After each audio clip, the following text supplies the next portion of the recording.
Hey, Joe Gilder here from HomeStudioCorner.com. If you watched the last video on multiband dynamics, you may have been saying, but Joe, isn't there an easier way to do de-essing in Studio One? And the answer is yes. So multiband, I showed you kind of a more involved technical approach to doing it, but there's also a great way to do it with a stock compressor. So bring a compressor here on the vocal track. And now I've already done a video showing you what I like about the compressor plugin. It's a great plugin, sounds great, works great, has a lot of flexibility. But one of the cool things it has that I didn't talk about is this sidechain filter.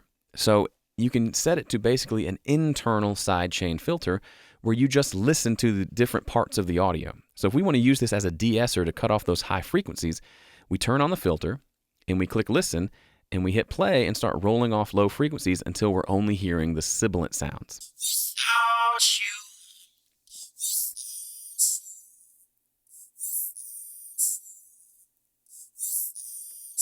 Okay, so now that's all the compressor is listening to. So now I can make all the same adjustments we did in the multiband, but the compressor's only listening to the high frequencies, so it's only going to react to those. The difference is it's going to be turning down the entire vocal as opposed to just the high frequencies. Okay, this is a single band compressor, so the compression is going to be compressing the whole vocal, but it's only going to be listening to those frequencies above 6K to trigger the compressor. So you'll notice in this mix, I've got 3 compressors in a row. The first one is a de-esser, and the next 2 are acting like normal compressors doing different things. So I can't get into that in this video. But again, we're going to go pretty quick attack, maybe a 5 millisecond attack, 10 millisecond release, and we're going to adjust the threshold until we see some compression happening. Without you, without you. Without you, without you, without you.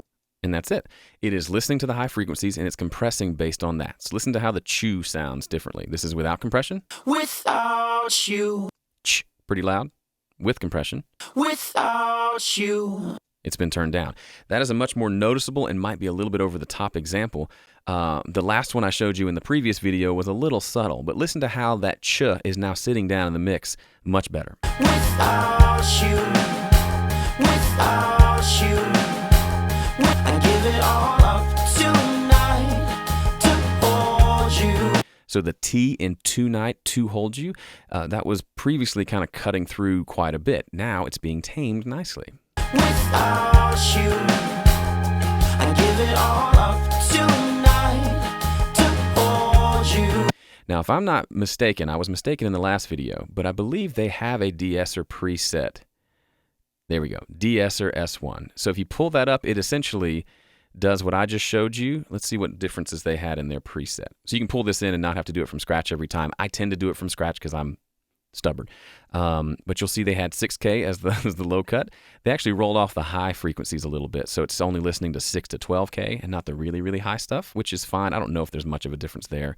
They've got a 12-to-1 ratio. I had a little bit higher, and they've got a 1 millisecond attack and 20 release. So they did a little bit faster attack and slower release. There's no right or wrong way here. Just in the general area of a faster attack to catch those S's, and you'll adjust this on a singer-by-singer basis to figure out what frequency you want. So that is a preset or should be in your system. Otherwise, watch this video again. I've shown you how to do it from scratch. So pick which way you want to do it and use it. A de-esser is your friend. If you ever plan to compress vocals, you probably need to know how to use a de-esser just in case. It could save the day. Last final tip, I like to put the de-esser first in my chain. So then it's been de-essed before it gets compressed or EQ'd by everything else. You can experiment with ways that work best for you. That's what I found has worked really well. Give it a shot, see what you think. Thanks for watching the video. I'm Joe Gilder from Home Studio Corner. See ya.